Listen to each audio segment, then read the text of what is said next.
আপনি এর আগে ওই কাজ করছেন আপনারা না? জি জি জি। এর আগে কয়তলা বিল্ডিং এর লাস্ট কয়তলা বিল্ডিং এর করে আসছেন? এই যে 14 তলা করে আসলাম। ওই পটুয়াখালীতেই। আচ্ছা আচ্ছা, এখানে 4টা পাইল ক্যাপ, এখানে তো 4টা পাইল, তাই না? পাইল তো অনেক সময় 6টা হয়, 8টা হয়। তা আপনি সর্বোচ্চ মানে কয় পাইলের এরকম কাজ করছেন আপনারা? এক জায়গায় আর কি, এক জায়গা, যেমন এখানে 6টা পাই। 6টা পাইল না?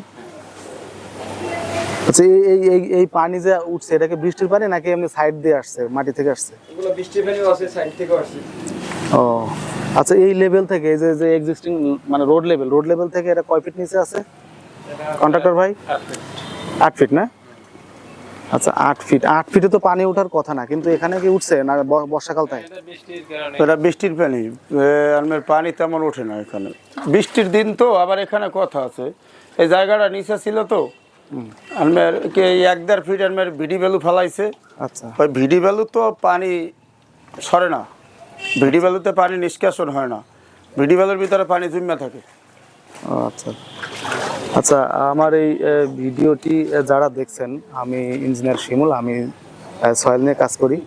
তা যারা এই ভিডিওটি দেখছেন এবং আপনার এই যে ইঞ্জিনিয়ার ভাই, কন্ট্রাক্টর ভাই যারা কাজ করছেন, ইনরা অনেক বড় বড় বিল্ডিং পটুয়াখালী শহরে করছেন, এবং যারা যদি প্র্যাকটিক্যাল অভিজ্ঞতা নিতে চান বা ওনাদের সাথে কাজ করতে চান, তাহলে আমার এখানে যে নাম্বার দেওয়া থাকবে, ওনাদের নাম্বার দেওয়া থাকবে, ওনাদের সাথে যোগাযোগ করবেন। আর মূলত বিষয় আমিও শেখার জন্য আসছি, যে আমি সয়েল নিয়ে কাজ করি বিধায় যে মাটির নিচে আসলে অনেক রিস্কি কাজ করতে হয়। এখানে যেমন একটা 12তলা বিল্ডিংয়ের কাজ হচ্ছে, 12তলা বিল্ডিংয়ের 4টা পাইল নিয়ে একটা পাইল ক্যাপ হচ্ছে, সেই ভিডিওটি আর কি তুলে ধরলাম।